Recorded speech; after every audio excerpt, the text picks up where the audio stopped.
जी अस्सलाम वालेकुम, क्या फिर आज के लेक्चर का आगाज़ करते हैं। आज के लेक्चर में चैप्टर 10 के वॉल्यूम 1 के क्वेश्चंस को हम डिस्कस करेंगे और फिर चैप्टर 11 स्टार्ट करेंगे। सबसे पहले आज क्विज नहीं, आपका प्रीवियस लेक्चर में से कोई क्वेश्चन पूछना चाहते हो तो पूछ लीजिए। चैप्टर 10 में से कोई क्वेश्चन पूछना चाहते हो पूछ लें। चैप्टर 10 में हमने बेसिकली रिस्क असेसमेंट सीखी कि कैसे हमें अगर वो इन्फॉर्मेशन क्वेश्चन में दे दे, वो चाहे इन्फॉर्मेशन डिस्क्रिप्टिव फॉर्म में हो या नंबर फॉर्म में हो, उससे हमने अपने फाइनेंशियल स्टेटमेंट के डिफरेंट एरियाज में से रिस्क कैसे आइडेंटिफाई करना है, रिस्क आइडेंटिफिकेशन स्किल सीखी। और फिर उसके बाद किसी हद तक हमने इन रिस्क के को एड्रेस करने के लिए प्रोसीजर्स क्या परफॉर्म करने हैं, किसी हद तक वो प्रोसीजर भी सीखे। ठीक है, अब चैप्टर 11 प्राइमरीली रिस्क असेसमेंट से रिलेट करता है और चैप्टर 10 रिस्क असेसमेंट से रिलेट करता है। और चैप्टर 11 जो हम पढ़ने जा रहे हैं लेटेस्ट एडिशन के मुताबिक ये सब्सटेंटिव प्रोसीजर से रिलेट करता है। ठीक है, लेकिन पहले हम वॉल्यूम 1 के कुछ क्वेश्चंस उनको डिस्कस करना है। अगर आपका कोई क्वेश्चन नहीं है तो डिस्कशन करें। जी सर, ये एक लिस्ट पे 2-3 पॉइंट्स में आ जाता है, जैसे कल इसका एप्लीकेशन का आ रहा है, तो सर प्लीज इसके ग्राफिक प्रोसीजर कैसे लिखेंगे? तो कुछ नहीं होगा। अगर एक रिस्क में एक से ज्यादा एरियाज आ जाते हैं, इसमें फिर प्रोसीजर कैसे लिखेंगे? बात ऐसे होता है ना, जैसे डिक्रीज इन सेल इसकी एक एग्जांपल है, तो उसमें याद रखें जिन जिन एरियाज में रिस्क है उनको फिर अलग अलग प्रोसीजर लिखेंगे। यानी डिक्रीज इन सेल के केस में वैल्यूएशन ऑफ इन्वेंट्री का अलग रिस्क आएगा, ये अलग प्रोसीजर होंगे, और वैल्यूएशन ऑफ जो इंपेयरमेंट ऑफ पीपीई का अलग रिस्क आएगा, वो अलग प्रोसीजर लिखेंगे। इसी तरह क्लोजर ऑफ फैक्ट्री अगर, तो उसमें रिडंडेंसी प्रोविजन का अलग रिस्क आएगा, उसके अलग प्रोसीजर्स होंगे, और एसेट्स हेल्ड फॉर सेल इसका अलग रिस्क आएगा, इसके अलग प्रोसीजर होंगे। और की question? If constitution of charity requires that admin expenses shall not exceed from a certain percentage, practice में होता यह है कि वैसे तो जनरली ये होता है कि किसी और के पैसे अगर हम खर्च कर रहे हो ना, तो हम बेरहम होकर खर्च करेंगे। खास तौर पे ये उस वक्त ज्यादा इशू आ जाता है जब अवाम के पैसे हों, अवाम ने डोनेशन की शक्ल में दिए हों, हम उस एनजीओ में अकाउंटेंट एडमिनिस्ट्रेटर हैं और हमें पता है कि जो डोनेशन आ गई ना, जिसमें डोनेशन उसने मुड़ के देखना नहीं है कि इस डोनेशन का हमने क्या किया, कुछ पूछने वाला नहीं है। तो फिर इसमें गैर जरूरी अखराजात के ऊपर ये डोनेशन जो कि बेसिकली किसी अच्छे सोशल पर्पस के लिए दी गई है, इसको गैर जरूरी एडमिन एक्सपेंडिचर में यूटिलाइज किया जा सकता है। ये एक प्रॉब्लम होती है। इस प्रॉब्लम को एड्रेस करने के लिए, कंट्रोल करने के लिए एक लिमिट लगाई जाती है कि जितनी भी डोनेशन इनकम आएगी उसका सिर्फ एक सर्टेन परसेंटेज, जैसे 10% फॉर एग्जांपल, इससे ज्यादा एडमिन एक्सपेंसेस नहीं होंगे, 10% तक रहेंगे, ताकि कंट्रोल रहे मैनेजमेंट के ऊपर जो इसको मैनेज कर रहे हैं, वो गैर जरूरी अखराजात ना करें। तो अगर ट्रस्ट डीड में ये कोई लिमिट लगाई गई है कि एडमिन एक्सपेंसेस मैक्सिमम इतने होंगे, हमने एज ऑडिटर देखना है कि एडमिन एक्सपेंसेस उससे ज्यादा ना हो, उतने ही हो, और किसी दूसरे हेड में मिसक्लासिफाई ना कर दिए गए, छुपाने के लिए किसी दूसरे टी अकाउंट में छुपा दिए गए, हालांकि वो 12% थे लेकिन ऊपर का 3% किसी और हेड में एक्सपेंसेस में इंक्लूड कर दिया गया। तो ये हमने फिर इंश्योर करना होता है। क्लियर जी? और की क्वेश्चन? आपने कहा कि प्राइवेट हॉस्पिटल उसमें हम रिजर्विंग पेशेंट को सर्व कर रहे हैं, तो सर उसमें प्राइवेट हॉस्पिटल का उसका बेसिक पर्पस तो प्रॉफिट ओरिएंटेड होती है ना? नहीं, देखिए, ये जो नॉट फॉर प्रॉफिट ऑर्गेनाइजेशन है, ये लाजमी नहीं सारी गवर्नमेंट ऑर्गेनाइजेशन ही हो। ठीक है, ये पर्पस बताएगा कि ये नॉट फॉर प्रॉफिट ऑर्गेनाइजेशन है कि नहीं। बाज़ औक़ात कुछ गवर्नमेंट ओन्ड ऑर्गेनाइजेशंस हैं वो प्रॉफिट पर्पस के लिए काम करती हैं, जैसे for example national bank of Punjab, पर ये प्रॉफिट गवर्नमेंट ओन्ड ऑर्गेनाइजेशन है लेकिन प्रॉफिट पर्पस के लिए काम करती हैं। बाज़ औक़ात कुछ प्राइवेट ऑर्गेनाइजेशन होती है, वो नॉट फॉर प्रॉफिट के लिए काम करती हैं। ठीक है, जैसे कुछ लोग ने हॉस्पिटल या कुछ एजुकेशन इंस्टीट्यूट या कुछ इस तरह की सर्विसेज ऑर्गेनाइजेशन जो एस्टेब्लिश की होती हैं। ठीक है, तो लाजमी नहीं है कि ये नॉट फॉर प्रॉफिट ऑर्गेनाइजेशन होने या ना होने का ताल्लुक गवर्नमेंट ओनरशिप से नहीं है, ये पर्पस बताता है। तो बात जी हाँ जी, इसका पाकिस्तान में इसका रजिस्टर्ड होना रिक्वायर्ड होता है, रजिस्ट्रेशन करवाई जाती है। रजिस्ट्रेशन होगी तो फिर जाहिर है कुछ ना कुछ लीगल रिक्वायरमेंट भी होगी जिनको फॉलो करना होगा। तो जो लीगल रिक्वायरमेंट्स उस एनजीओ के ऊपर अप्लाई हो रही है, एज ऑडिटर क्या हमें उसकी अंडरस्टैंडिंग ऑब्टेन करनी है? बिल्कुल सर। और की क्वेश्चन? चलिए, अच्छा, ये स्टूडेंट ने क्वेश्चन पूछा था कि sir not for profit organisation में आपने एक जगह पे कहा था कि material uncertainty related to going concern का पैरा आ सकता है रिपोर्ट में, क्या ये हर नॉट फॉर प्रॉफिट ऑर्गेनाइजेशन में आएगा? इसका जवाब है नहीं। जिसका कोई परमानेंट सोर्स ऑफ इनकम है उसमें तो नहीं आएगा, जिसका परमानेंट सोर्स ऑफ इनकम नहीं है उस एनजीओ के रिपोर्ट में आएगा। इसके अलावा एक और बात कही कि सर आपने बोला था कि अमूमी तौर पे जो नॉट फॉर प्रॉफिट ऑर्गेनाइजेशन होती हैं इनमें एविडेंस नहीं होता, मतलब ये जैसे कलेक्शन करते हैं तो हो सकता है कोई इनवॉइसेस वगैरह ना हो हमारी एज आइटर वेरिफिकेशन के लिए, तो उसमें स्कोप लिमिटेशन का रिस्क राइज हो सकता है। तो क्या एनजीओ के हर ऑडिट में स्कोप लिमिटेशन का पैराग्राफ आएगा? इसका जवाब है नहीं। अगर तो एविडेंस है, यानी कुछ नॉट फॉर प्रॉफिट ऑर्गेनाइजेशन ऐसी होती हैं जो डोनेशन जब रिसीव करती हैं रसीद देती हैं, अक्सर बल्कि रसीद देती हैं अक्सर, तो उस सूरत में आपके पास एविडेंस होगा। लेकिन अगर फर्ज कीजिए ज्यादातर जो डोनेशन है वो बॉक्सेस के जरिए से वसूल होती है, जिसका कुछ डॉक्यूमेंट्री एविडेंस अवेलेबल नहीं है, तो अगर वो मटेरियल है उस सूरत में स्कोप लिमिटेशन आ सकता है, क्योंकि हमें उसकी कंप्लीटनेस ऑफ इनकम के बारे में इंफॉर्मेशन नहीं होगी कि बाकी सारी कंप्लीट इंफॉर्मेशन आगे इनकम रिकॉर्ड हो गई है या कुछ दरमियान में इनकम चोरी हो गई है, हमें तो नहीं पता। रसीद बनी होगी तो अगर कैश कम होगा हमें पता चल जाएगा चोरी हो रहा है, लेकिन अगर रसीद नहीं बन रही होगी तो फिर नहीं पता चल सकेगा, उस सूरत में स्कोप लिमिटेशन का पैराग्राफ आ सकता है। क्लियर? चलिए जी।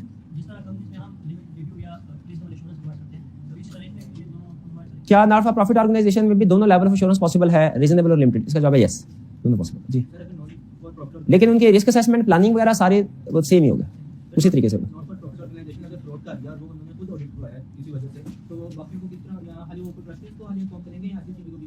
देखिए, अगर नॉट फॉर प्रॉफिट ऑर्गेनाइजेशन में हमें कोई फ्रॉड नजर आ जाता है, कोई इलीगल एक्टिविटी, कोई मनी लॉन्ड्रिंग नजर आ जाती है, उस सूरत में हमने क्या करना है, इस विषय में चाहे नॉट फॉर प्रॉफिट ऑर्गेनाइजेशन हो चाहे नॉर्मल क्लाइंट हो, हमने अपनी लीगल रिस्पांसिबिलिटी को देखना है। देखिए, इनसाइड द कंपनी तो हम या ऑर्गेनाइजेशन तो बताते ही है, जैसे ट्रस्टीज को तो बताएंगे कि ये फ्रॉड या इलीगल एक्टिविटी है।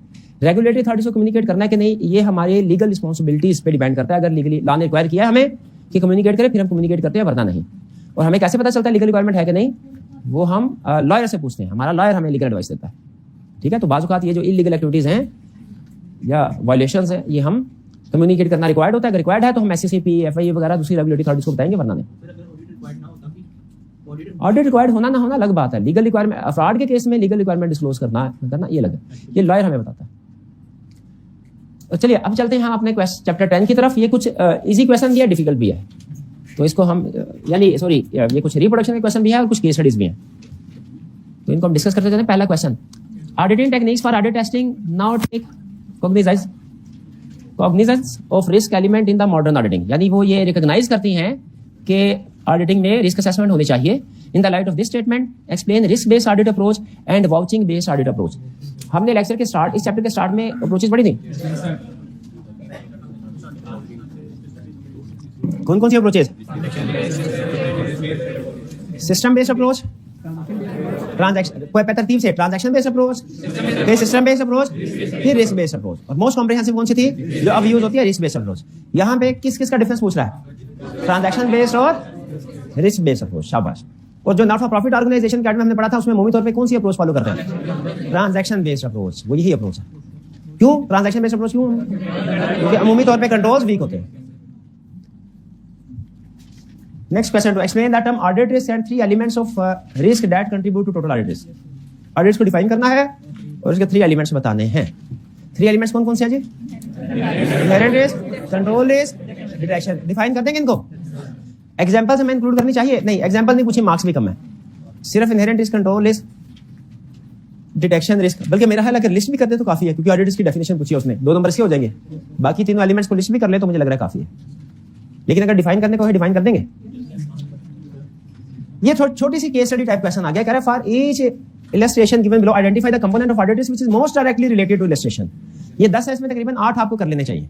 कितने स्टूडेंट ने इस क्वेश्चन को जब अटेम्प्ट किया था? तकरीबन 8 या उससे ज्यादा कर लिया था। A client fails to discover employee fraud on a timely basis because bank accounts are not reconciled monthly। Bank accounts के ये रिकंसिलिएशन स्टेटमेंट बनना एक इंटरनल कंट्रोल है, और अगर रिकंसिलिएशन किसी भी किस्म की, चाहे वो बैंक की हो, बैंक में भी रिकंसिलिएशन बनती है, स्टॉक में भी, डेटर में भी, क्रेडिटर में भी, किसी भी जगह अगर रिकंसिलिएशन नहीं बन रही, हम इसे क्या कहते हैं? Control risk. तो ये कौन सा रिस्क हुआ? Control risk. Second, cash is more susceptible to theft than an item of fixed asset. Cash में चोरी होने का रिस्क ज्यादा। अच्छा बताइए, किस कंपनी में? UBL में कि फैसल बैंक में, कि कहीं पे भी? इसका मतलब है कैश के चोरी होने का रिस्क कैश की अपनी कैरेक्टरिस्टिक्स की वजह से है कि ये स्मॉल इन साइज होता है और हाईली प्रीशियस और पोर्टेबल आइटम। ये इन कैरेक्टरिस्टिक्स की वजह से इनमें रिस्क ज्यादा है। तो ये इनहेरेंट रिस्क हुआ। Third, confirmation of receivable by an auditor fails to detect material misstatement, क्योंकि ये ऑडिट प्रोसीजर से रिलेट कर रहा है। ये डिटेक्शन रिस्क है। डिसबर्समेंट कहते हैं पेमेंट्स को, have occurred without proper approval. अब अप्रूवल भी कंट्रोल, इंटरनल कंट्रोल है, रिकंसिलिएशन भी कंट्रोल, अप्रूवल भी कंट्रोल, ये control. Inadequate segregation of duties, ये भी control risk. Inadequate segregation of duties control risk है, डिटेक्शन रिस्क नहीं है। अच्छा, उससे आगे वाला बता रहे हैं। Okay. Mission of a necessary substantive audit procedure, necessary substantive procedure perform ही नहीं किया, ऑमिट कर दिया, ये ऑडिटर का कसूर है, ये मैनेजमेंट का कसूर तो नहीं है, ये एरिया की अपनी कैरेक्टरिस्टिक्स की वजह से तो नहीं है, ये ऑडिटर का ऑडिट प्रोसीजर डिटेक्टर्स के डिटेक्शन रिस्क। फिर susceptibility of loan receivable to material misstatement before considering related controls. इसमें 2 अल्फाज से आपको पता चल गया, ससेप्टेबिलिटी और before considering related. Technological development makes a major product obsolete. Technology based product, fashion based products, season based products, इनमें inherent risk होता है, यानी इनमें से कुछ ने ऑब्सोलीट होना ही होना है। जैसे ही सीजन चेंज हुआ, जैसे ही टेक्नोलॉजी चेंज हुई, जैसे ही फैशन चेंज हुआ, ये पुरानी चीजें ऑब्सोलीट हो जाया करती हैं। इसमें मैनेजमेंट का अपना कसूर तो नहीं है, ऑडिटर का भी कसूर नहीं है इसके ऑब्सोलीट होने में। तो ये कौन सा रिस्क हुआ? Inherent risk. सब 9 for stock in trade perpetual inventory count system has not been, ये आखिरी दो आपके लिए थोड़ा सा मुश्किल होंगे। पीरियोडिक और परपेचुअल सिस्टम क्या होता है ये आपको पता है, काउंटिंग में पढ़ा हुआ है। किस किस सिस्टम में टी काउंट बनता है इन्वेंटरी का? परपेचुअल में। पीरियोडिक में सिर्फ वो कार्ड ही बनता है, वो कार्ड इन्वेंटरी काउंट है बेसिकली, वो कार्ड बनता है जिसमें हर इन्वेंटरी का हिसाब रखा जाता है। पीरियोडिक सिस्टम में कोई इन्वेंटरी का रिकॉर्ड मेंटेन नहीं होता। फर्क सुनिए क्या है, फर्क ऑडिट पॉइंट ऑफ व्यू से, अकाउंटिंग में दोनों आपको सिखाए जाते हैं शायद। ऑडिट पॉइंट ऑफ व्यू से परपेचुअल सिस्टम गुड सिस्टम है, पीरियोडिक सिस्टम बैड सिस्टम है, इसलिए कि अगर इन्वेंटरी चोरी हो रही हो ना, जो कि आपको पता है इन्वेंटरी चोरी होने का चांस होता है, तो पीरियोडिक सिस्टम में आपको पता नहीं चल सकेगा कि इन्वेंटरी चोरी हो गई है, क्योंकि आपने क्लोजिंग स्टॉक कैलकुलेट करके उसी की एंट्री रिकॉर्ड कर देनी है। जबकि परपेचुअल सिस्टम में पता चल जाएगा, क्यों? क्योंकि स्टॉक काउंट करेंगे तो फिजिकल बैलेंस को जो टी काउंट का बुक बैलेंस है उससे मैच कर लेंगे। अगर फिजिकल बैलेंस कम है और बुक बैलेंस ज्यादा है, इसका मतलब क्या हुआ है? तो स्टॉक चोरी हो रहा है। तो याद रखिए ऑडिट पॉइंट ऑफ व्यू से परपेचुअल सिस्टम ज्यादा बेहतर है। और अमूमी तौर पे आपने ये अज्यूम करना है, जब तक खुद ना बताए क्वेश्चन में, आपने अज्यूम करना है कि क्लाइंट परपेचुअल सिस्टम ही यूज कर रहा है, ठीक। और अगर नहीं कर रहा तो ये इंटरनल कंट्रोल वीकनेस है। ABC company client lacks sufficient working capital to continue operations, ये है गोइंग कंसर्न, और गोइंग कंसर्न इनहेरेंट रिस्क होता है। ये इनहेरेंट, ये शायद आप नहीं पिक कर पाए होंगे, आखिरी दो नहीं पिक कर पाए होंगे, ये आपके थोड़ा एडवांस कंसेप्ट थे। लेकिन बाकी 8 आपने कर लिए, तो इससे आपको अंदाजा हो गया inherent risk, control risk, rotation risk में क्या फर्क है। ये वर्किंग कैपिटल और परपेचुअल से वर्किंग कैपिटल के ऊपर ज्यादा ना सोचें। जब मैंने कह दिया ज्यादा ना सोचें, इसका मतलब ज्यादा नहीं सोचना मेरे भाई, मेहरबानी, ठीक है। A company A deals in manufacturing of furniture on order and all inventory is available on one site. Company B deals in manufacturing of computer USBs and its inventory is available on different outlets throughout the Lahore. Which client is high risk client for auditor and why? किसमें B? क्यों? 2 reason की वजह से। Inventory various location में मौजूद है इस वजह से, और दूसरा टेक्नोलॉजी बेस्ड प्रोडक्ट है, टेक्नोलॉजी चेंज हुई ऑब्सोलीट हो जाएगी। अब एक जमाने में 256 MB की USB बहुत ज्यादा चलती थी, लेकिन आज अगर कोई ये 256 MB बेचेगा, क्या कोई खरीदेगा? नहीं। अब तो जीबीज में बात चलेगी, एमबीज में तो नहीं रही, टीबी में चलेगी बात। ठीक है, 1 TB USB आ गए, कब किया? चले ठीक है, वो भी ऑब्सोलीट होने वाली है। चले ठीक है, तो ये टेक्नोलॉजी चेंज होने से हमें ये अंदाजा हुआ, टेक्नोलॉजी चेंज होने से पुरानी प्रोडक्ट ऑब्सोलीट हो जाती हैं। क्वेश्चन 6, अच्छा ये क्वेश्चन बेसिकली आपको एक सिस्टमैटिकली सोचने के लिए दिया गया है। ये स्टेप्स कह रहा है, रिक्वायरमेंट में for each of 2 situation described above provide a brief explanation as to why the situation constitutes an audit risk, बताना है कि उसमें रिस्क है। फिर indicate and justify components of the audit risk model affected, बताना है वो कंपोनेंट ऑफ ऑडिट रिस्क कितने कंपोनेंट है? 3। कौन सा? Inherent risk, control risk, rotation, कौन सा अफेक्टेड है? फिर indicate the key account balance affected, अच्छा ये ज्यादा है हमें, आपने ये बताना है कि फाइनेंशियल स्टेटमेंट का कौन सा एरिया इफेक्ट होगा, यानी किस एरिया में मिस स्टेटमेंट जाएगी इस इशू की वजह से। और तीसरा indicate the audit assertions to be tested, assertions तो अभी हमने नहीं पढ़े, लेकिन आप सिर्फ ओवर स्टेटमेंट और अंडर स्टेटमेंट के बारे में बता दीजिएगा। पहला, Bill Smith was the CEO and director of Miller Tractors Limited until he died unexpectedly. After his death, his son Will Smith became the new CEO of Miller Tractors and embarked on a cost-cutting exercise, which included a reduction in key staff in credit department. जब staff reduce होता है तो segregation of duties possible नहीं रहते। अच्छा, अब हमने तरतीब से चलना है, ये तरतीब से सोचना ज्यादा जरूरी है। सबसे पहले बताइए ये क्यों ऑडिट रिस्क है? क्योंकि सेग्रीगेशन ड्यूटीज कम होने की वजह से अब क्रेडिट डिपार्टमेंट में कस्टमर की, क्रेडिट डिपार्टमेंट क्या काम करता है? कस्टमर को, जो कस्टमर आते हैं डिसाइड करता है इनको क्रेडिट सेल करनी चाहिए या नहीं, और उनकी रेटिंग के हिसाब से, वैल्यूएशन के लिहाज से अमाउंट डिसाइड की जाती है। क्या अब वो एक्टिविटी सारी परफॉर्म हो सकेंगी? नहीं हो सकेंगी। तो यहाँ पे क्रेडिट डिपार्टमेंट हो सकता है विदाउट ड्यू वेरिफिकेशन कस्टमर को क्रेडिट सेल कर दे। एग्री करते हैं इससे? फिर इसके बाद indicate and justify components of audit risk model affected, कौन सा component? Inherent risk, control risk या रिडक्शन? कंट्रोल, क्योंकि सेग्रीगेशन ऑफ ड्यूटीज कंट्रोल होता है। शाबाश। तीसरा इंडिकेट की अकाउंट बैलेंसेस अफेक्टेड, सेल्स और डेटर, और इन दोनों में से भी अगर मैं आपसे एक पूछूं, डेटर, क्योंकि पुअर डेटर्स को सेल हो जाएगी। सेल शायद जेन्युइन होगी लेकिन रिकवरी एक्सपेक्ट, पैसे नहीं आएंगे। Indicate the audit assertion to be tested, यानी उस एरिया के अंदर भी बताइए, डेटर्स के एरिया के अंदर, क्योंकि असर्शंस किसकी होती हैं? एरियाज की। प्रोसीजर नहीं पूछ रहा, असर्शन पूछ रहा। देखिए एरिया पूछा, फिर असर्शन, प्रोसीजर नहीं पूछ रहा। तो डेटर्स में कौन सी वाली असर्शन वायलेट हो रही है? आसान अल्फाज में बता दें, आपके ख्याल में डेटर्स में ओवर स्टेटमेंट का रिस्क ज्यादा है कि अंडर स्टेटमेंट? Over statement. क्यों? डेटर्स क्यों ओवर स्टेटेड होंगे? क्योंकि वो प्रोविजन फॉर बैड डेट इनकी अप्रोप्रिएट रिकॉर्ड नहीं हुई होगी। बहुत से डेटर्स ऐसे हैं जो पुअर है, उनकी प्रोविजन रिकॉर्ड होनी चाहिए। इसको सिंपल लैंग्वेज में हम ओवर स्टेटमेंट कह सकते हैं, लेकिन टेक्निकल असर्शंस की लैंग्वेज में इसे हम कहते हैं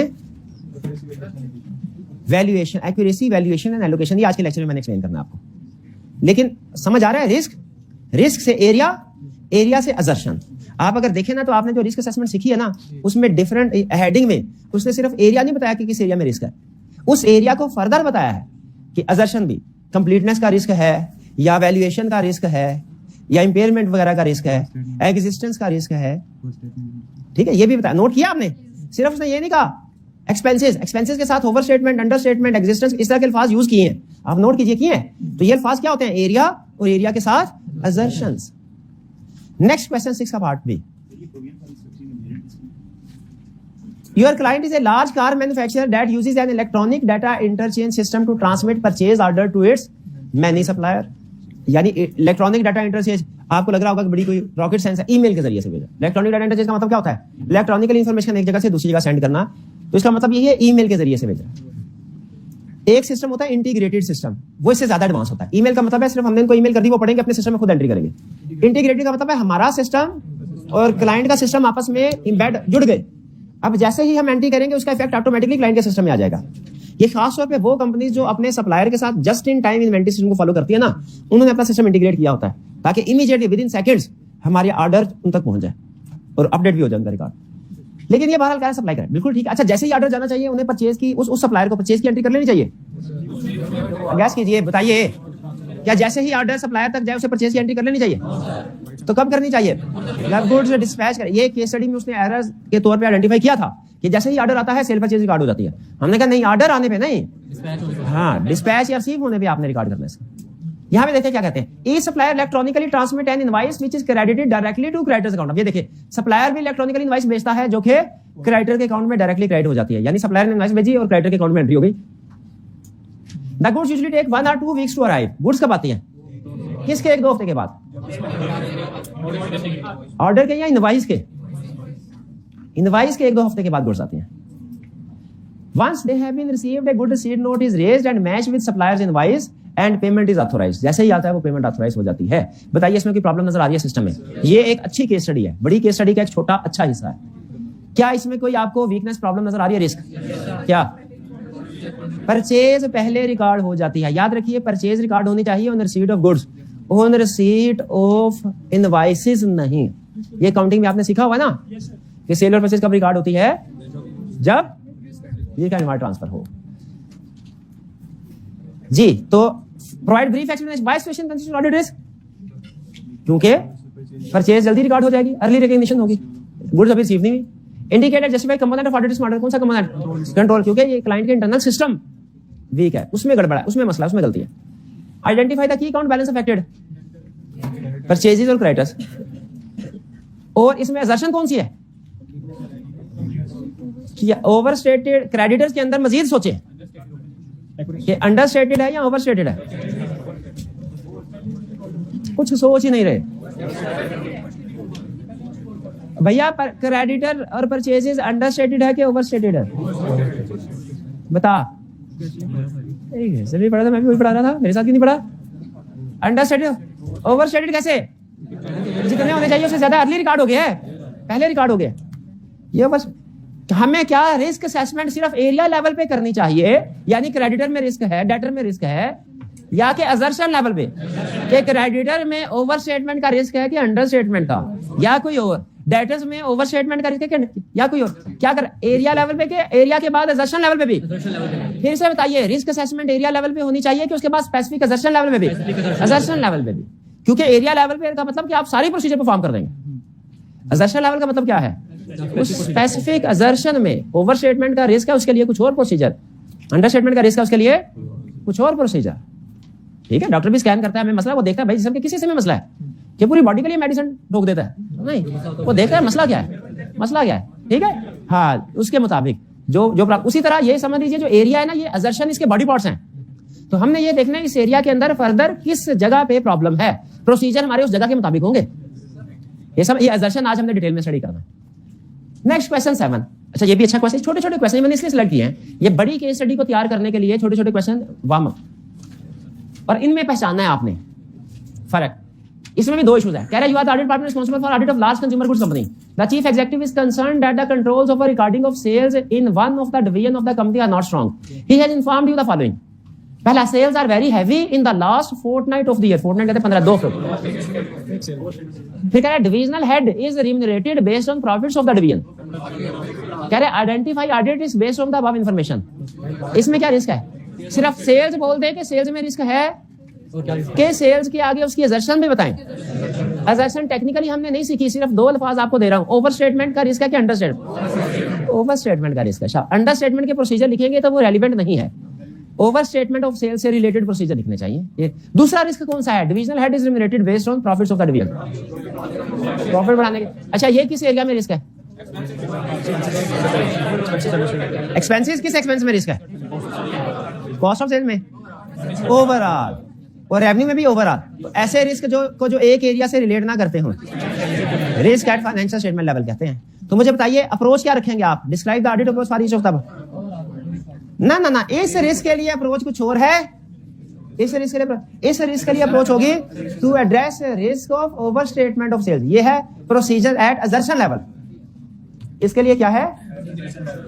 प्रोसीजर एट, और इसके लिए क्या है? Procedure at financial statement level. Clear? और अब आप में से कोई एग्जांपल मुझे दे सकता है कि procedure at assertion level, general example देनी है। असर्शन लेवल में कौन कौन से प्रोसीजर आते हैं? रिस्क असेसमेंट प्रोसीजर आएंगे,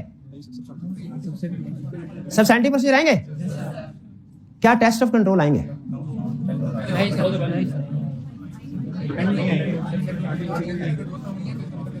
टेस्ट ऑफ कंट्रोल की डेफिनेशन कितने स्टूडेंट्स को याद है? किसी को नहीं याद। ये हाल है। टेस्ट ऑफ कंट्रोल की डेफिनेशन नहीं याद आपको? डेफिनेशन नहीं याद आपको? टेस्ट ऑफ कंट्रोल डेफिनेशन नहीं याद तेरे को? टेस्ट ऑफ कंट्रोल की डेफिनेशन नहीं याद? टेस्ट ऑफ कंट्रोल की डेफिनेशन नहीं याद?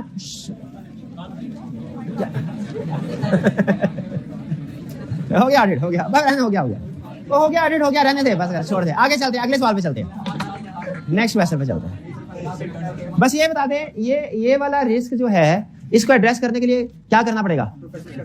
Overall approach. ओवरऑल अप्रोच याद है आपको? चले बस ठीक है। हाँ, ये कल क्वेश्चन किया था।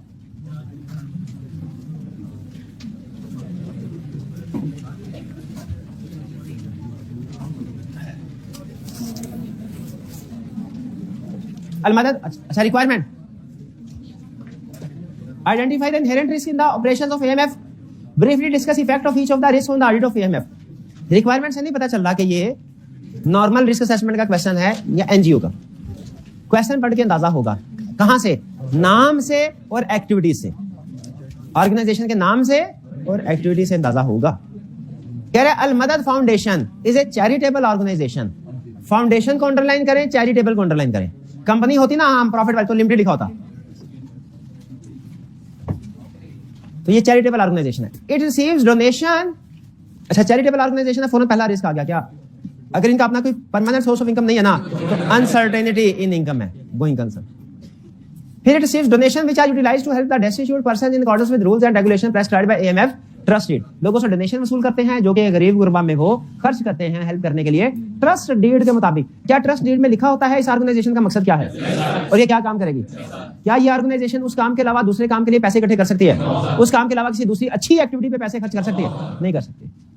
तो एज ऑडिटर क्या हमें ये देखना चाहिए कि इस एनजीओ के जितने भी पेमेंट्स हैं वो सारी की सारी ट्रस्ट डीड के मुताबिक हों, और अगर किसी डोनर ने कोई स्पेसिफिक इंस्ट्रक्शंस दी हैं तो वो भी उसके मुताबिक ही हो।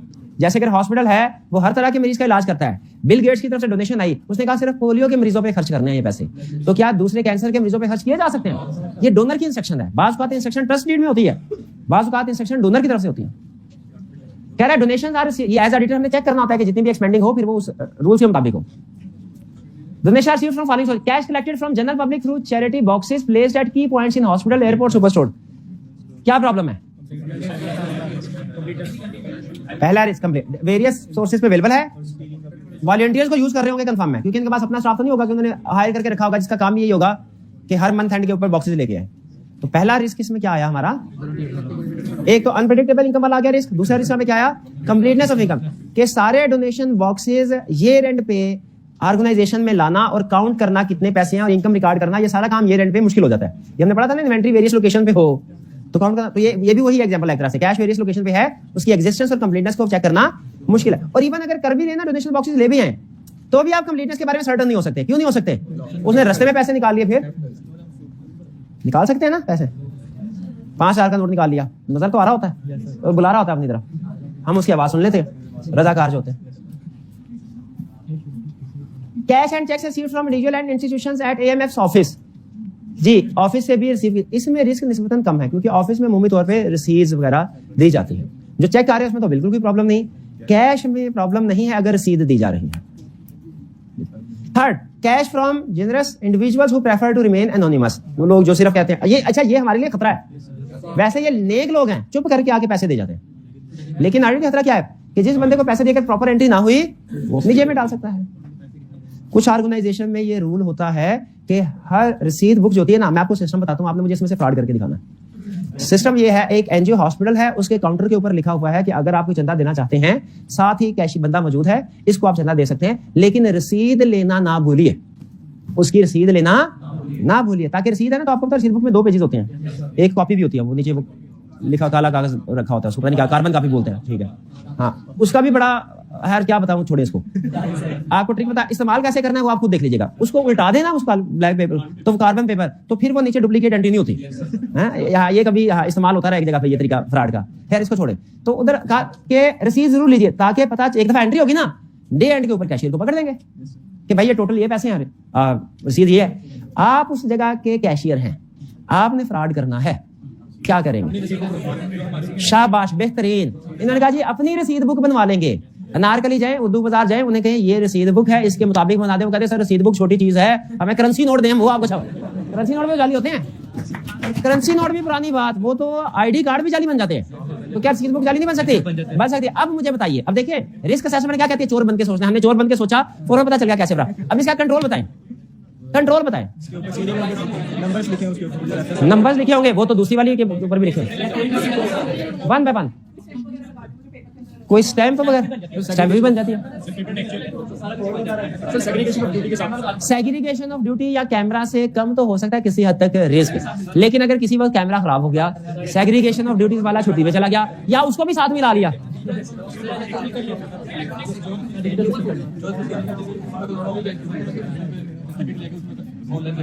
शाबाश शाबाश, बेहतरीन। इन्होंने कहा कि सर जो भी रसीद होती है, वैसे इसके एक ऑर्गेनाइजेशन में हम गए, उसमें 2 कंट्रोल उन्होंने रखे हुए थे। पहला कंट्रोल रखा था सरप्राइज चेक। वो कहते थे सर हम 2 हफ्ते बाद ना किसी भी वक्त इंटरनल ऑडिट डिपार्टमेंट के बंदा जाता है और जाके उस बंदे की और उसके इर्द गिर्द जो दराज होते हैं उनकी बाकायदा तलाशी लेता है कि डुप्लीकेट रसीद बुक तो नहीं है।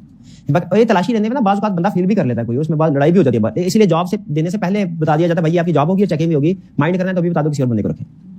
ये कंट्रोल था। दूसरा कंट्रोल था जो ये भाई ने बेसिकली बताया, इससे मिलता जुलता था, और ये भाई का कंट्रोल मुझे वैसे ज्यादा बेहतर लग रहा है। उन्होंने कहा सर साथ ही ये भी लिख दे कि रसीद हासिल करें और उसकी एक कॉपी इस नंबर के ऊपर व्हाट्सएप कर दें, ताकि बाद में जाके देख लिया जाए टोटल आज के दिन का मैच करता है कि नहीं, और कहीं ऐसा तो नहीं है कि ये जो रसीद का नंबर आ रहा है ये तो हमारा इशू किया ही नहीं हुआ, ये मैच कर दें। एक दफा वो पकड़ा गया ना कैशियर, एक दफा भी उसको नहीं छोड़ना फिर हमने। और ये कैशियर को भी पता होगा वो फ्रॉड करेगा नहीं। मतलब उस ऑर्गेनाइजेशन में रिस्क, उन्होंने ये कहा हुआ था कि कंट्रोल ये लगाया था, अगर आपकी डोनेशन थोड़ा सा, उन्होंने अपने रिसोर्सेज को करने के लिए, अगर आपकी डोनेशन 1000 रुपए से ज्यादा की है तो इसकी एंट्री एक दूसरी जगह पे भी करवाई जाए। वो दूसरी जगह पे जाके ना वो एंट्री कर देते थे। अब वो रिकॉर्ड कीपर अलग हो गया, रिसीव करने वाला अलग हो गया।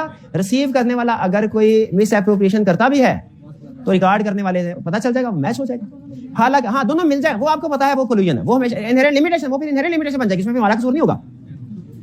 क्लियर? अच्छा, तो यहां पे बहरहाल फिर वापस आते हैं, यहां पे रिसीव्ड में भी मिस एप्रोप्रिएशन हो सकती है काउंटर पे, लेकिन चेक पे अमूमी तौर पे नहीं होती। हालांकि चेक भी सब देखिए हर जगह पे फ्रॉड हो सकता है, लेकिन हमने बेसिक लेवल की अंडरस्टैंडिंग आई कि आपने रिक्वायर किया कैफे पे। Donation received in case of second and third above often contain specific instructions for utilisation of donated amount for specific purposes, for example education of orphan children.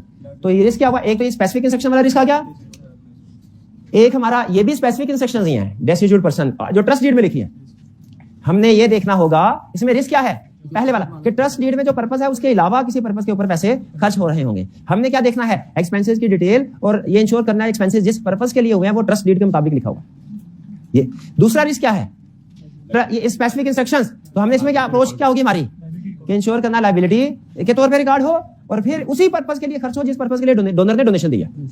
और तीसरा risk क्या है, cash collected from various places, इसमें use होते हैं volunteers, उनके चोरी करने का या कंप्लीटनेस ऑफ बॉक्सेस का रिस्क है।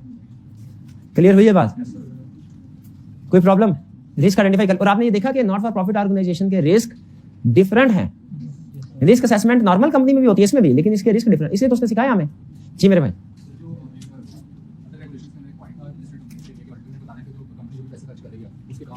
हाँ शाबाश शाबाश। इन्होंने कहा सर क्या यही काम हम नॉर्मल ऑडिट में भी नहीं करते? बिल्कुल करते हैं। हमारा जब हम वेरिफिकेशन करते हैं ना, एक होता है स्टेप, जिसे कहते हैं vouching, test of detail. Test of detail में जो हम इंस्पेक्शन करते हैं ना, टेस्ट ऑफ डिटेल के अंदर इंस्पेक्शन कि जो भी एक्सपेंस रिकॉर्ड हुआ है उसका सपोर्टिंग डॉक्यूमेंट देखना, इसको प्रैक्टिस में नाम दिया जाता है वाउचिंग का। टेस्ट ऑफ डिटेल 6-7 प्रोसीजर होते हैं टोटल। सब्सटेंटिव प्रोसीजर पे भी यूज होते हैं ये, टेस्ट ऑफ कंट्रोल में भी, रिस्क असेसमेंट में भी यूज होते हैं। सब्सटेंटिव प्रोसीजर पे ये जो प्रोसीजर यूज होते हैं इनको 2 हिस्सों में डिवाइड किया जाता है, 7 को। एनालिटिकल प्रोसीजर अलग और 6 अलग। ये जो 6 अलग होते हैं क्या कहते हैं, टेस्ट ऑफ डिटेल। इसमें जो इंस्पेक्शन वाला प्रोसीजर है ना, जिसमें हम एसेट्स को भी इंस्पेक्ट करते हैं और रिकॉर्ड को भी, इसको प्रैक्टिकली नाम क्या दिया जाता है, वाउचिंग। आप प्रैक्टिस में जब आपके दोस्त आर्टिकल्स वगैरह कर रहे होंगे, जब आप करने जाएंगे तो आप प्रैक्टिस में लफ्ज इंस्पेक्शन ऑफ डॉक्यूमेंट्स यूज नहीं करेंगे। ये है हालांकि स्टैंडर्ड का लफ्ज, लेकिन बात प्रैक्टिस में कुछ दूसरे लफ्ज भी यूज होते हैं, वो वाउचिंग का वर्ड यूज करते हैं। तो हम वाउचिंग करते हैं नॉर्मल कंपनी में भी कि जो अखराजात, जो एक्सपेंस हुए हैं वो क्या कंपनी के पर्पस के मुताबिक हुए हैं कि नहीं, कहीं डायरेक्टर के पर्सनल एक्सपेंसेस तो नहीं हुए। तो जो एक्सपेंसेस होती है ना, सैंपल हमारा उसकी लिस्ट लिखते हैं, उसके आगे बहुत सी चीजें चेक करते हैं। एक ये भी चीज का कॉलम होता है कि ये कंपनी के पर्पस के लिए है कि किसी और पर्पस के लिए, वो लिखना होता है हमने चेक करके। तो ये यही काम हम नॉर्मल कंपनी के केस में भी करते हैं। क्यों करते हैं? क्योंकि जो other opinion required by law है उसमें एक ये भी रिक्वायरमेंट है। शाबाश, अच्छा लिंक किया आपने। नहीं, वो लिस्टेड के लिए नहीं, वो सबके लिए, हर कंपनी। चलिए ये क्लियर। अच्छा अब चलते हैं हम चैप्टर 11 पे, लेकिन 1 मिनट आपको दे रहा हूं, आप पहले विजुअलाइज कर लें चैप्टर 10 में हमने क्या सीखा है और चैप्टर 10 और चैप्टर 11 का रिलेशनशिप क्या है, ये पहले सोच लें। मैं चाहता हूं आप थोड़ा सोचें कि चैप्टर 10 और चैप्टर 11 अच्छा ये 13th एडिशन वाले भी सुन लें। 13th एडिशन वालों ने ये सोचना है कि रिस्क असेसमेंट वाले चैप्टर का और सब्सटेंटिव प्रोसीजर वाले चैप्टर का क्या रिलेशनशिप है, क्या रिलेशनशिप है, जरा सोचें।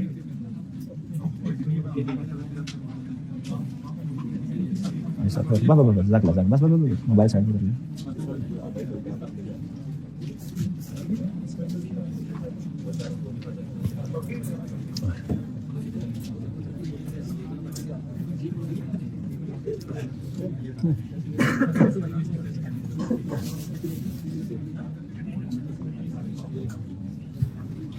चलिए बता सकते हैं क्या रिलेशनशिप है, क्या चैप्टर 10 में रिस्क असेसमेंट करके हम रिस्क आइडेंटिफाई करते हैं और चैप्टर 11 में देखेंगे कि उन रिस्क को एड्रेस करने के लिए क्या प्रोसीजर बताऊं। अच्छा मुझे ये बताइए, जरा सोच के बताइए, यहाँ पे एक प्रॉब्लम है। अब मैं ज्यादा डिटेल में नहीं जाना चाहता क्योंकि मैं चाहता हूं आई कैप और उसके सिस्टम के ऊपर आपका ट्रस्ट बरकरार रहे,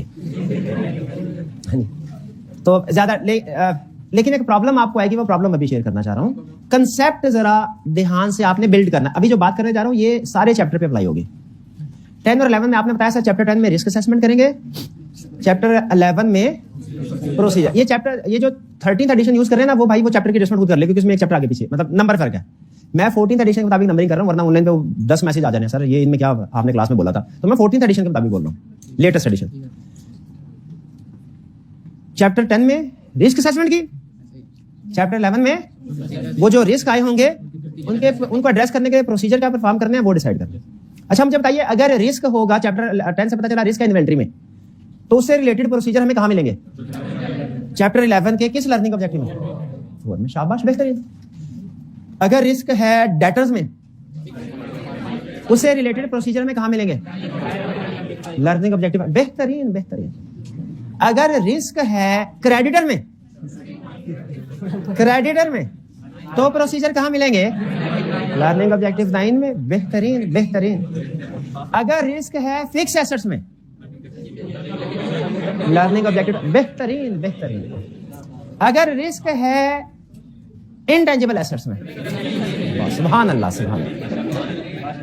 ये लेवल 1 की अंडरस्टैंडिंग बिल्ड होगी, मेरी तसल्ली होगी। अब लेवल 2 में आइए, मुझे बताइए क्या हम रिस्क असेसमेंट एरिया लेवल पे करते हैं कि असर्शन लेवल पे? तो इसका मतलब है हम रिस्क असेसमेंट ऐसे नहीं करेंगे, there is risk in debtors, there is a risk in creditors, there is risk in fix, ऐसे नहीं करेंगे।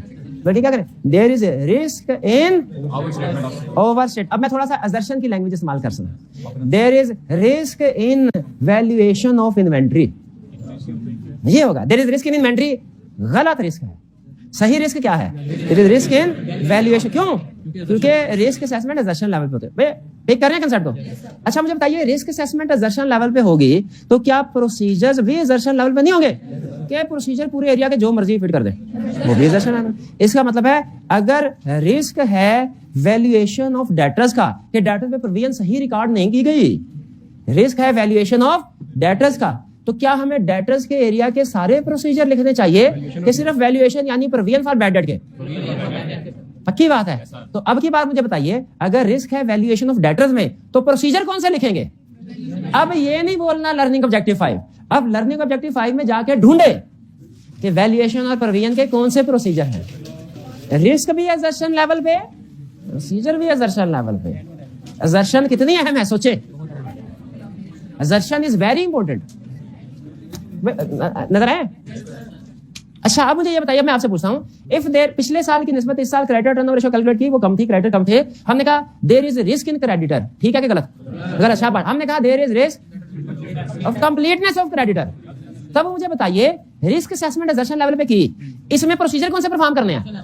अब की बार आपने ये नहीं बोलना सर प्रोसीजर लर्निंग ऑब्जेक्टिव 9 वाले करने हैं।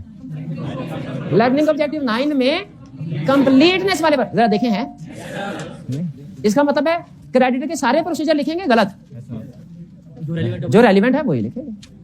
कान में दर्द है, बाजू का ऑपरेशन कर दिया जिस डॉक्टर ने, पागल है वो। तो रिस्क अगर कंप्लीटनेस में है, अगर किसी ने वैल्यूएशन के प्रोसीजर लिख दिए वो पागल है, इसने बोला कौन है, पागल है। कंप्लीटनेस में रिस्क है, एग्जिस्टेंस के प्रोसीजर लिख दिए वो पागल है। एरिया चाहे वही हो, बंदा चाहे वही हो, फिर तो ठीक है। नहीं, फिक्स एसेट में रिस्क है, डेटर के प्रोसीजर परफॉर्म किए, वो भी गलत है, वो भी पागल है। इसका दांत निकलाने आए थे, इसके निकाल दिए, वो भी गलत है, वो भी गलत है। एरिया वही है, असर्शन किसी और में रिस्क है, प्रोसीजर किसी और में। इस दांत में दर्द थी, ये वाला निकाल दिया। भाई समझ गया ना, हमारे प्रोफेशन में भी इस तरह के पागल हैं। और इससे अगली बात बताऊं, आप तो रोने वाले हो जाएंगे, ऐसे लोग हमारी क्लास में भी मौजूद हैं। अब हमने इसको आइडेंटिफाई करना है और ये आपके जो टेस्ट होंगे ना उससे आइडेंटिफाई हो जाएंगे।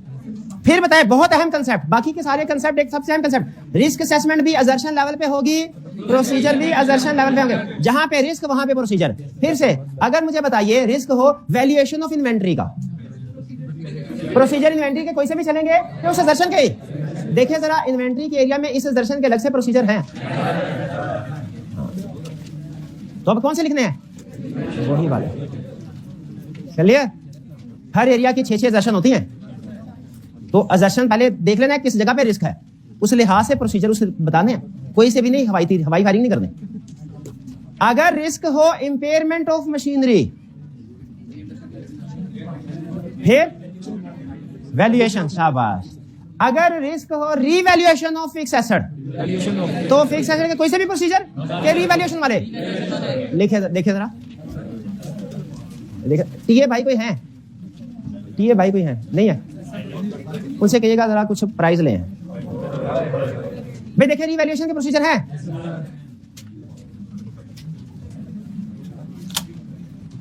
हर एरिया की 6-6 दर्शन है, ये मैंने आपको बता दिया, आपको यकीन नहीं आया होगा, ये मैं बताया 6 दर्शन, 1 2 3 4 5 6, और फिर 1 2 3 4 5 6। परेशान नहीं होना 2 दफा क्यों है, क्योंकि एक इनकम स्टेटमेंट की है, एक बैलेंस शीट की है, ये बैलेंस शीट की है, नीचे इनकम स्टेटमेंट की है, 6 सेशन है। अब ये जो हमने प्रोसीजर बनाया, आईकैप की किताब को सामने रख के एक एक प्रोसीजर मैच करके बनाए, हमने कोशिश की है कि कोई रह ना जाए। जरा इसको सरसरी तौर पे देखिए और मुझे बताइए एक बहुत बड़ा मसला जो ISAs कहते हैं करो लेकिन इस किताब में नहीं हुआ, पढ़ते जरा देखें देखें देखें देखें देखें देखें। जो सबसे पहले बताए हाथ उठा दीजिए, हाइब्रिड क्लास में भी सबसे पहले हाथ उठा दे, हाथ उठा। शाबाश शाबाश। कह रहे कुछ एरियाज में असर्शन नहीं लिखी हुई और कुछ एरिया में असर्शन सबकी नहीं लिखी हुई, 2 की लिखी है बाकी 4 की इकट्ठी कर दी। ये ले, ये पढ़िए। कुछ में तो 6 की 6 इकट्ठी कर दी, ये पढ़िए। ये क्यों की भला? क्योंकि आईकैप की बुक में ऐसे है भाई, आईकैप की बुक में ऐसे। एक बात फिर से सुन लें, 6 सेशन है, डेटर्स का क्रेडिटर्स का एरिया खोले, कितनी assertion है? हाँ, एक ही लिखी है, बाकी सारी इकट्ठी कर दी है। ये मसला है। ऑडिटिंग स्टैंडर्ड कहते हैं हर एरिया की 6 assertion हो, हर एरिया की। तो प्रोसीजर भी सबके होने चाहिए ताकि जिस जगह पे रिस्क हो उस पर ज्यादा प्रोसीजर परफॉर्म कर लें। ऐसे ही है ना? लेकिन इसमें सबके 2-4 एरियाज है, उनमें सबकी assertion है, लेकिन बाकी के एरियाज में यानी प्रोसीजर्स को कहीं पे तो सारी assertion में क्लासिफाई किया गया प्रोसीजर को, कहीं पे 1 या 2 assertion जो अहम वाली है वो अलग से डिस्कस कर दी, बाकी इकट्ठी कर दी, और कहीं पे सारे का सारा ही इकट्ठा कर दिया। ये मसला समझ आ रहा है? इंटरनेशनल स्टैंडर्ड के मुताबिक गलत है, प्रैक्टिस के मुताबिक भी गलत है। प्रैक्टिस में भी ऐसे नहीं होता। हर एरिया को 6 assertion में क्लासिफाई करके हर एक के प्रोसीजर परफॉर्म होते हैं, ठीक है? क्योंकि रिस्क प्रैक्टिस में हर जगह पे होता है, कुछ में कम है कुछ में ज्यादा है, स्किप नहीं करना, रिस्क रहेगा। वो समझ आ रहा है? रिस्क असेसमेंट करनी है। अब आपको एग्जाम में प्रॉब्लम क्या आएगी? ये 3 अटेम्प्ट्स पहले तक ये ठीक था। आई क्या करता था? जिसकी assertion उसने बताई है वो टेस्ट करता था, जिसकी assertion नहीं बताई वो टेस्ट नहीं करता।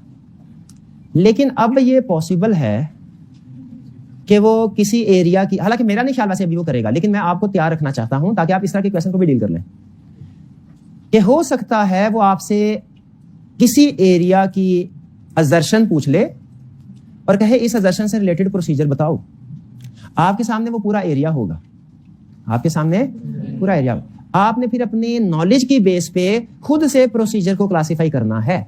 यानी मैं ये चाहता हूं, अब कंक्लूजन के ऊपर आ रहा हूं, आपने इस चैप्टर को पढ़ना है, रट्टा लगाना है। इन शॉर्ट में बता रहा हूं कि फिक्स एसेट में ये प्रोसीजर है, डेटर्स में ये है, क्रेडिटर में। वैसे अगर आप बार बार पढ़ेंगे ना तो वो खुद ही याद हो जाता है, बार बार पढ़ना ज्यादा बेहतर है, क्योंकि आई क्या उम्मीद तौर पर वाला क्वेश्चन नहीं पूछ रहा, केस स्टडी बेस पूछ रहा है। लेकिन फाइनल मैंने आपको जिस स्किल लेवल पे लेके जाना है ना, एक है मॉडरेट स्किल लेवल। वो क्या है? आपके सामने कोई भी रिस्क आ जाए, आप उसकी assertion निकाल लें कि ये किस एरिया के कौन सी assertion में रिस्क है, और फिर उसके रिलेटेड जो प्रोसीजर है चैप्टर 11 के वो बता सकें। ये ठीक है। लेकिन आपको इस लेवल पे भी लेके जाना है कि अगर आपको 7-8 प्रोसीजर्स बता दिए जाएं क्रेडिटर के, लेकिन ये ना बताया जाए कौन सा प्रोसीजर किस assertion का है, आप डिसाइड कर सकें। समझ रहे हैं? ये एक तो ये ना कि जैसा उसने हमें एरिया दिया हुआ है वैसे ही याद करते जाएंगे।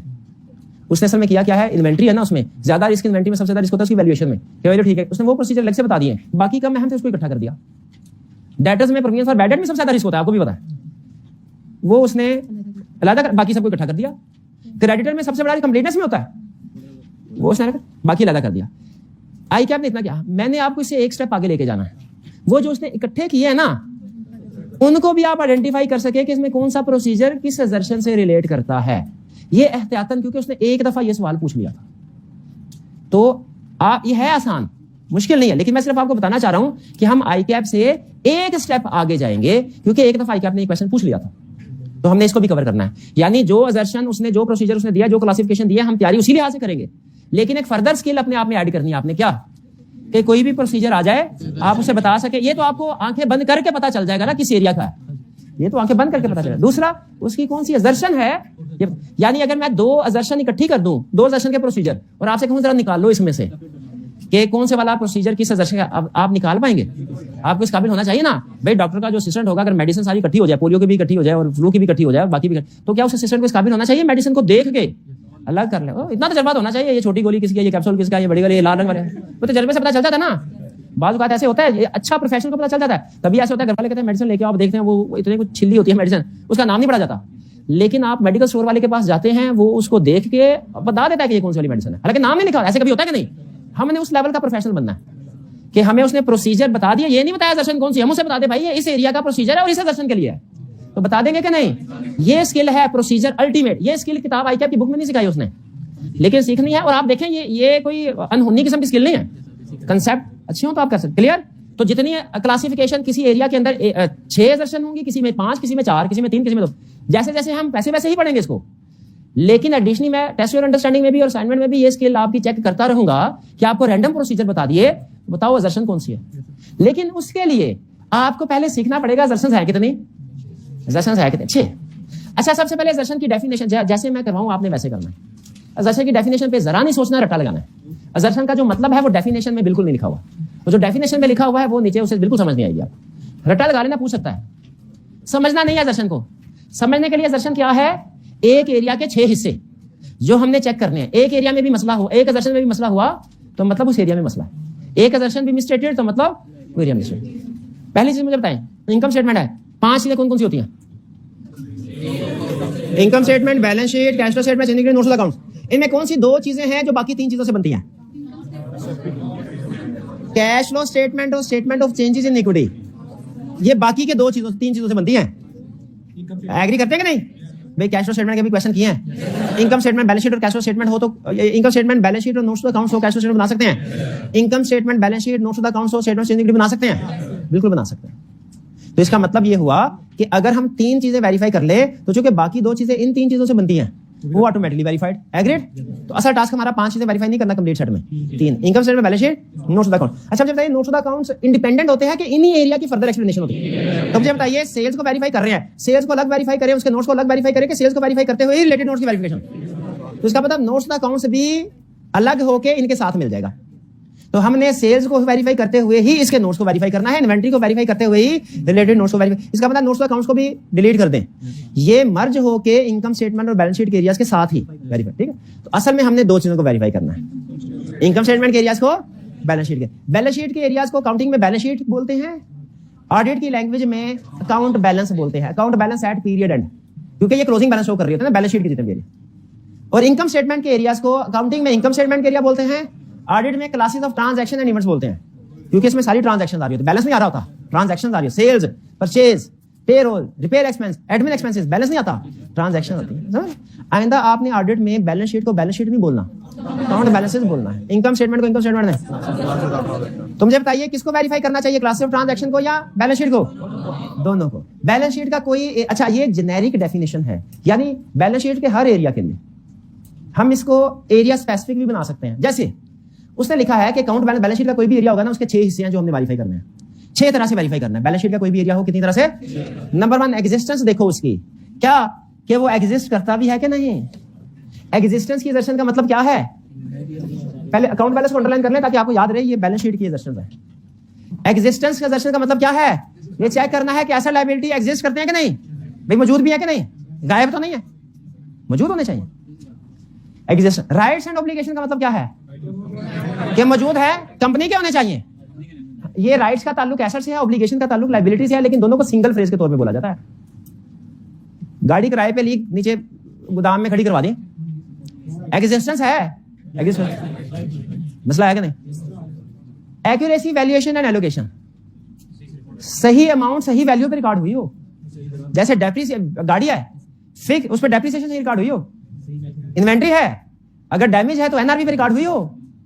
डेटर्स हैं, बैड हो गए तो provision for bad debt record हुआ हो। यह है valuation, accuracy, valuation, allocation. Impairment भी इसी में, रीवैल्यूएशन भी इसी में, कि जो एसेट्स या लायबिलिटी रिकॉर्ड हुआ है प्रॉपर अमाउंट पे हुआ हो। अमाउंट ठीक है, समझ रहे? गाड़ी खरीदी है भी कंपनी की, कंपनी के नाम पे है, गाड़ी खड़ी की रात को, सुबह उसका कोई इंजन निकाल के ले गया, एग्जिस्टेंस है, गाड़ी एग्जिस्ट कर रही है। राइट्स ऑब्लिगेशन है, अभी है। कौन सी session? Accuracy, valuation and allocation, कि वैल्यू ठीक नहीं, इंपेयरमेंट लॉस रिकॉर्ड कर लो, चलेगी नहीं है, चलेगी नहीं।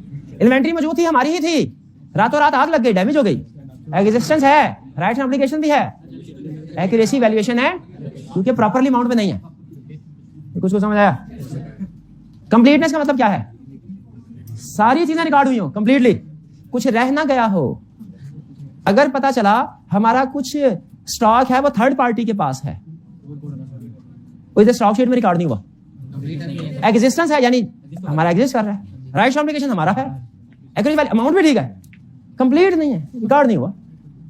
या क्रेडिटर्स हैं, परचेज कर ली है, गुड सीट नोट बन गया, एंट्री नहीं पास की, परचेज डेबिट, क्रेडिट क्रेडिट, कौन सा रेस? कंप्लीटनेस का रेस, ठीक है, ठीक है। डैमेज इन्वेंट्री बड़ी होगी ना, इन्वेंट्री जल्दी राख थोड़ी होगी, हर चीज राख नहीं होती भाई, कुछ ना कुछ आसार उससे पड़े होंगे। अगले दिन रातों रात आग भी लगी, हवा आंधी भी आई, उड़ा लेगी सारा, सुबह सब नीट एंड क्लीन, ऐसे नहीं होता। कंप्लीट ने। फिर क्लासिफिकेशन, क्लासिफिकेशन का मतलब क्या? अब जरा सुने, स्टॉक हमारा है, एग्जिस्ट कर रहा है, मौजूद है गोदाम में, है भी हमारा, खरीदा हुआ है, अमाउंट भी ठीक है, सारे का सारा रिकॉर्ड हुआ है, लेकिन करंट एसेट की बजाय नॉन करंट एसेट। क्लासिफिकेशन का ताल्लुक किससे है? कि अमाउंट है ठीक है, क्लासीफाई कर assets liability have been recorded in proper account. Fix assets repair expense थे, फिक्स एसेट में क्लासीफाई कर दिए।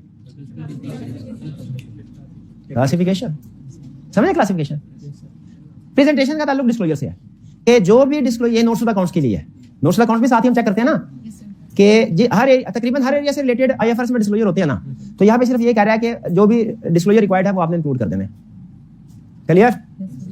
ये 6 थर्ड और fourth accuracy, valuation and allocation और कंप्लीटनेस है कि एक जैसे नहीं है। एक्यूरेसी, वैल्यूएशन एंड एलोकेशन का मतलब क्या है? Assets, liabilities and equities are included in the financial statement at appropriate amounts. इसमें अमाउंट्स को अंडरलाइन करें, अमाउंट्स अहम है। And adjustments related to valuation allocation has been made. Adjustment से बड़ा डेप्रिसिएशन की एडजस्टमेंट, इम्पेयरमेंट की एडजस्टमेंट, रीवैल्यूएशन की एडजस्टमेंट। एडजस्टमेंट के साथ चाहे नीचे लिख दे example, depreciation adjustment, impairment adjustment, revaluation adjustment. इसका ताल्लुक अमाउंट से है। और कंप्लीटनेस का ताल्लुक ट्रांजैक्शन से है। All assets, liabilities and equity that should have been recorded, जो रिकॉर्ड होनी चाहिए थी, सारी की सारी हो गई। एग्जांपल से समझते हैं। पूरे साल में 10 सेल की ट्रांजैक्शन हुई, रिकॉर्ड हो गई 8। कौन सी दशा में मसला है? कंप्लीटनेस में। अच्छा 10 थी, 10 की 10 ही रिकॉर्ड हुई, लेकिन हर ट्रांजैक्शन के आगे 0 एक्स्ट्रा लग गया। कंप्लीटनेस है, एक्यूरेसी नहीं है। कंप्लीटनेस का टेक्निकल बात करने जा रहा हूं। कंप्लीटनेस का ताल्लुक नंबर ऑफ ट्रांजैक्शन से है कि जितनी ट्रांजैक्शन हुई सारी की सारी रिकॉर्ड हो गई कि नहीं।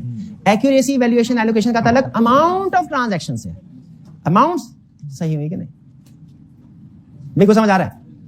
अब ये तो असर्शन थी 6 किसकी? काउंट बैलेंस की। इनको एक दफा गौर से देख लें, फिर एक छोटी सी एक्सरसाइज करवानी है 15 सेकंड की आपसे। गौर से पढ़ लिया। अब ये क्लासेस ऑफ ट्रांजैक्शन है नीचे, इनमें उन असर्शन पे टिक लगाएं जो रिपीट हो रही हैं।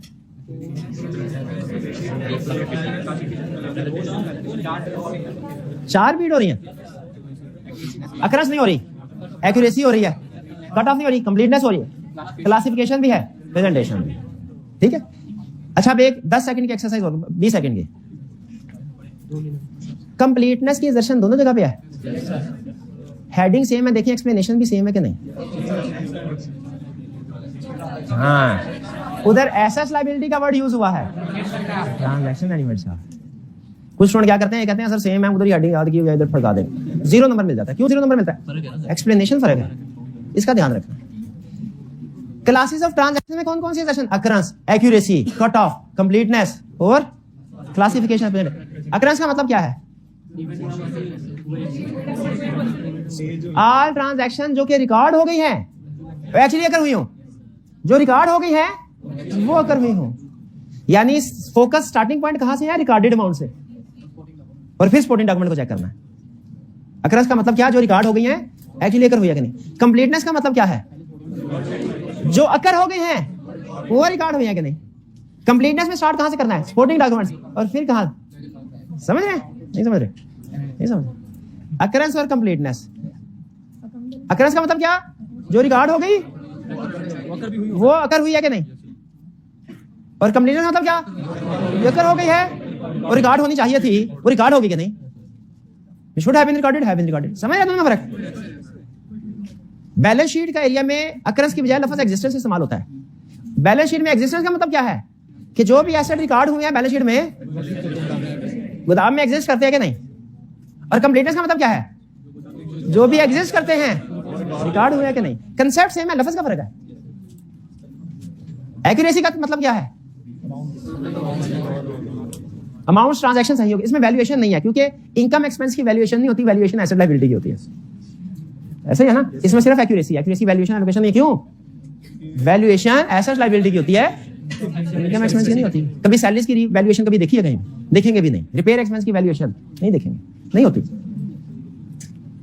कट ऑफ का मतलब क्या है? ट्रांजैक्शन सही पीरियड में रिकॉर्ड हुई, सही साल। अच्छा अब छोटी सी एक्सरसाइज 3-4 मिनट की, उसके बाद लेक्चर खत्म।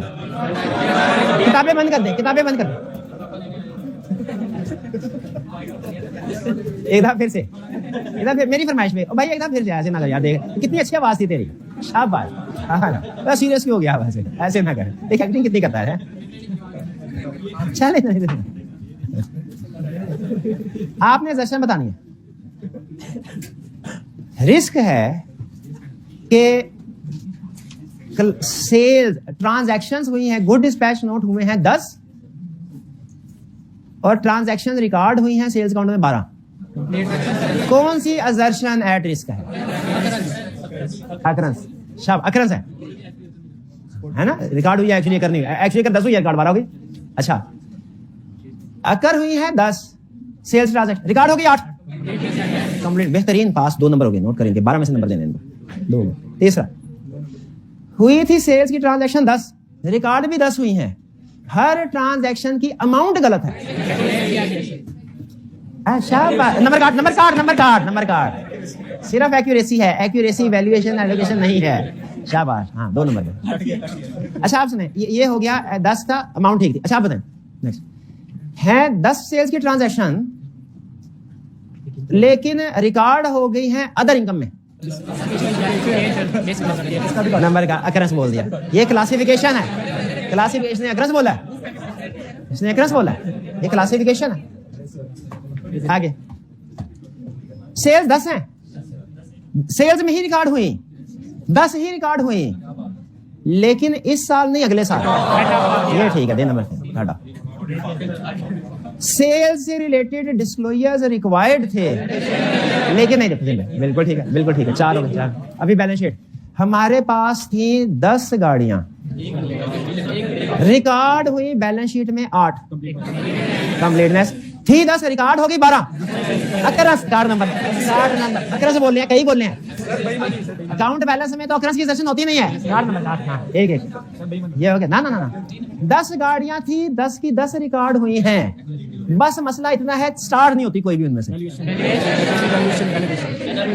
एक्यूरेसी वैल्यूएशन एंड एलोकेशन, ये मैं मार्जिन दे रहा हूं आपको, आपने वैल्यूएशन बोला था, हालांकि इसका सरकारी नाम क्या है, एक्यूरेसी वैल्यूएशन, किस में मार्जिन दे रहा हूं, ठीक है। अब बिल्डिंग 100 मिलियन की लिखी हुई है बैलेंस शीट में, एक्चुअली भी 100 मिलियन की ही है, एग्जिस्ट भी कर रही है, ऑडिटर को चेक करवा दिया, ऑडिटर ने सिर्फ इतना किया, उसके टाइटल डॉक्यूमेंट चेक नहीं किए, वरना उसे पता चल जाता कि ये रेंट पे थी। राइट्स एंड ऑब्लिगेशन, शाबाश। फिर इसके बाद फिक्स, सुन लें, फिक्स एसेट्स हैं, फिक्स एसेट्स हैं, फैक्ट्री क्लोज हो गई, उनको बेचना है और उनको फिक्स एसेट्स में ही लिखा गया है। क्लासिफिकेशन, फिक्स एसेट का शेड्यूल जो होता है वो सही नहीं बनाया, ये डिस्क्लोजर है। अब आपको समझ आ गई दर्शन कैसे है। आखिरी बात, प्रैक्टिकली जब कभी किसी भी एरिया को हमने वेरीफाई करना होता है ना, ऊपर लिखते हैं एरिया का नाम और प्रोसीजर बाद में लिखते हैं, हाँ पहले असर्शन लिखते हैं प्रोसीजर। तो अब आपको अंदाजा हो गया कि प्रोसीजर, अब देखिए मैंने आपको पता भी नहीं चला शायद, या पता चला होगा, अनकॉन्शियसली आपको वही प्रैक्टिस करवा दी कि प्रोसीजर मैंने बताए, असर्शंस आपने बताए, हालांकि मैंने सिखाई नहीं थी, और आपने देखा ज्यादातर बिल्कुल। ये प्रैक्टिस हम करते रहेंगे ताकि अगर कभी ICAP हमें कोई ऐसा एरिया दे दे कि जिसकी असर्शन उसने बुक में क्लासीफाई नहीं किया हुआ प्रोसीजर, वो हम अपने नॉलेज, अपनी जजमेंट के बेस पे प्रोसीजर को असर्शन वाइज क्लासीफाई कर सके, हमें इस काबिल होना है, ये ध्यान में रखिएगा। ठीक है, चलिए आज का लेक्चर यहाँ खत्म करते हैं। अल्लाह हाफ़िज़।